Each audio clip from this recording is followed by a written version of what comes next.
Paul might have felt on his first day of teaching, walking into a classroom. This is my son, Adrian. My name's Christina, and I'm the eldest of all these people you see in the front. Well, except Anne and Mary, Grace and Renee. Okay. How do you begin to describe a life, a soul, a man whose spirit was so bright, so strong, that it glowed like a gift, like an open hand to hold on a lonely day, an open heart to love as a blessed uncle, and a laugh, giggle that could light up the darkest night? How do you begin to tell a story about a man whose journey was intertwined with so many of you I see in this church today? Thank you for coming to share your love, your respect to our dear Uncle Paul, a brother, a great uncle, a nephew, a godfather, and a friend to many whom he always called family.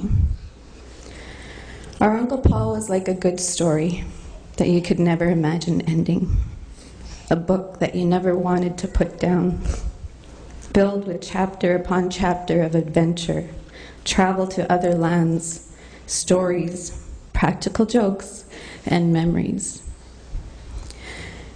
Prior to his passing, he asked that I share an anecdote, and I had to look that up because I didn't really know what that meant. But it means to delineate a character trait in such a light that it strikes in a flash of insight into its very essence. Wow. Could that be done, I thought? How do we share something that is so indescribable in words? A love that transcends beyond the miles in this world and into the next. Sorry. When I walked through Uncle Paul's cottage 2 days ago, I was filled with a flood of memories in each room, each space, each part of his home, the sense of his home, and the beauty of a life lived, the kaleidoscope of colors, cultures, families, and places, his wonderful art from Africa, his little gifts of appreciation from students, his trays of slides, and his pictures of friends and family. It was all so much of what Uncle Paul's character was made of, everywhere. And then I thought about what we would all miss as a family. We will miss driving to some historical site, restaurant, of course, or political event, even though Paul's driving at times mirrored that of a Formula One race car driver. On occasion, you'd grip something in his car so hard that your hand would turn white. We will miss his annual 10-minute boat ride, then a 5-hour train ride, and another 7-hour car ride to get to Moose Factory from his beautiful home in Georgian Bay, to spend Christmas with us, or just to bring a friend who loves that part of our country, and then introduce them to all 20 Aboriginal members of his family. We will miss hearing about his trips planned to Bermuda with his sister, and stopping in to see his nieces and nephews, Robert, Ian, Jesse, Simon, and Malcolm in BC. We will miss his surprise visits to Catherine and Mary to discuss a good book or the politics of the day. We will miss his sharing and reminiscing of Trent with Allison, who is the most recent alumni of the family. We will miss how he spoke so kindly of the healthcare system, despite him finding it pretty hard to be dignified in a hospital gown amidst the sounds of you-know-what. Charlie often called him the new special ambassador at large of Georgian Bay Hospital. We will miss the occasional updates on political, cultural, or comical stories, whatever he thought would amuse us or get a stir out of. Oh, and he would always put it in a size 16 bold font. We'll miss the cards or emails always remembering our birthdays, and the beautiful handmade Christmas cards with personal artwork and story to share. We will always miss how he would always cook us breakfast on the last day of our visit. And to this day, we're unsure if the cream corn in our pancakes really was a family tradition, or just something that he would laugh after we respectfully ate them and drove away. We will miss how he could convince any child that what they were seeing or hearing was the truth. But if you've been had by Paul, you know exactly what I'm talking about. He recently told one of his nieces, "Did you know that you can't pull a guinea pig's tail or it'll fall off?" And we were all like, "Oh, really?" And he laughed because none of us caught on that guinea pigs don't have tails. We will miss his many teachings. My mother once described him as our window to the world, as he taught us to embrace every creed, every color, and every nation. We will miss him taking us to dinner, engaging in conversation with all the staff that work there, and always finding a way to mention to this other person that you've never met something beautiful about you, and that somehow you had something in common. He made that connection among people, among friends, among children, and among family. We will miss his taste of art, music, food, literature, and his favorite hobby, people. He loved conversation, debate, and learning from others. And without a doubt, Uncle Paul was a devoted Canadian. He loved his country from east to west, north to south. He would have made an ideal ambassador for us all, for we are privileged to be in this wonderful land. We will miss him validating our opinions and our feelings, no matter what age we were. We will miss how much he listened as much as he taught. He didn't just share his own experiences. He gave us the opportunity to share it with him and have an experience of our own by taking us to places like St. Remy among the Hurons, Martyr's Shrine, or the Midland Powwow. We will miss him introducing us to people like Scott Canada, who ran across Canada to help find a cure for cancer, or teaching us about Sierra Leone, and with all its hardship, the beauty of the land and its people. Is this really long? Yeah. Sorry. There's nothing short about Paul. Cancer to Paul meant loss. He lost a brother-in-law, and numerous friends to this terrible disease. And it was no wonder that when he talked to his nephew Adrian on the phone that day of his diagnosis, that he said to him, "Adrian, tell me something positive." And it was really quiet for a while. And Adrian said, Proton.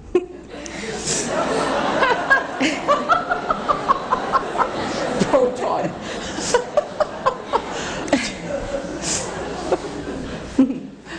Paul loved that, and it soon became the name for Paul's team, the Protonic team, who stood by him through appointments, treatments, cold days and dark days.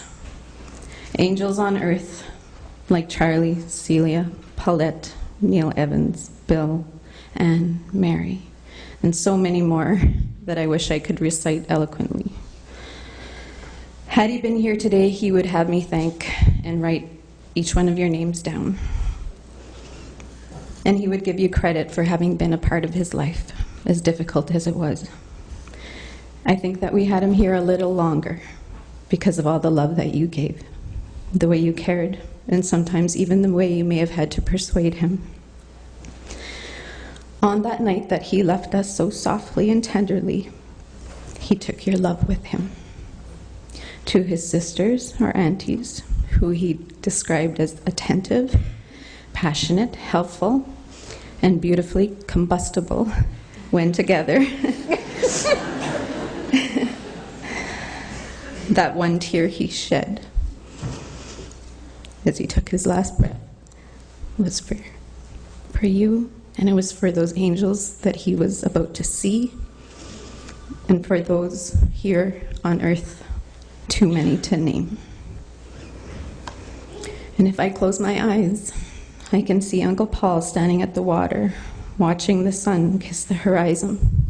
I see him quietly giving thanks and quietly observing us now and again like he'd like to do, turning to see what wonderful things we will do and to ensure that our own light shines.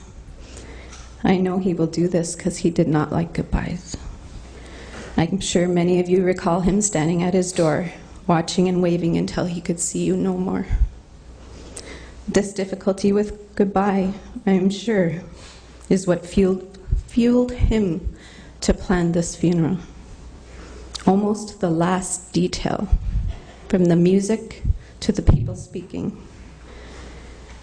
It was a promise that we hoped we wouldn't have to keep. But he took that time. And he took that time to give away possessions that were dear to him and explain its story. Even his furniture had a story. So if you just look around this room, some people outside, how hard it must have been for him to leave you and us. The people that he loved, admired, respected, appreciated, and most of all, loved. Wow, within him, he carried a recollection of our family history and our culture that furthered our current connection to our ancestors. It instilled pride in who we are. His mannerisms, much like his parents and his brother, were comforting to us, especially to us nieces and nephews when we lost our grandparents, and even more when some of us lost a father. No matter what he was doing or how he was feeling, his greatest generosity to us was his time. He truly was a great man.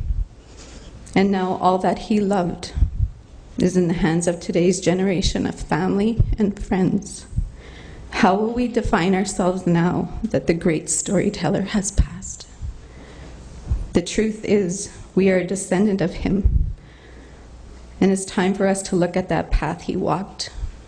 And now we must venture and try to find it for ourselves, so that we can do all that we can to serve others, to love people of all religions and beliefs, to love and validate a child's thoughts.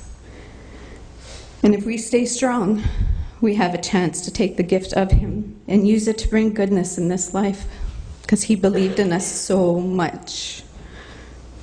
He embraced his role as Uncle Paul, brother, son, godfather, mentor, and confiding friend. I'm almost done. This time of year has always been very poignant for our family. The change of the seasons, the brisk, cool winds, and the beautiful autumn colors. But it had also been a difficult time for Paul and our family as we have gathered to say goodbye to other family members and friends, and now him. However, I don't think that there is a time more appropriate than autumn to help me describe what Paul was to us. For there is a lesson in this season. In the busyness of life, we walk down the road and we see so many people on their way to work, going to see a doctor, going to sign their mortgage. It's like a group of trees in the forest, living simultaneously together. It'd be like looking at the green trees all together, vibrant and lively. But I like to think that Paul looked at us through the eyes of autumn and saw our colors, the reds, the yellows, the orange, and the green. He saw each gift that we had to share. He taught us not to be afraid and to let our colors shine. So every year, when you see these colors, at a time when we can no longer see him, know that though these leaves shall fall and blanket the ground to offer Mother Earth a blanket for the coming winter, it will give new life to days ahead, full of life, and the legacy of his love will come to fruition for all the love he gave, because he simply wished that we would just give it to others. Uncle Paul just loved that there was no goodbye. There was no word for goodbye in Cree, or even in the African language. So I cannot think of another way to finish except to say Wodje, which means more than just hello in Cree. It means I honor you. I honor your spirit. We give thanks for his spirit, and we will honor him until our last breath. That's hidden, Uncle Paul. Miigwech. Thank you, everybody, for being here.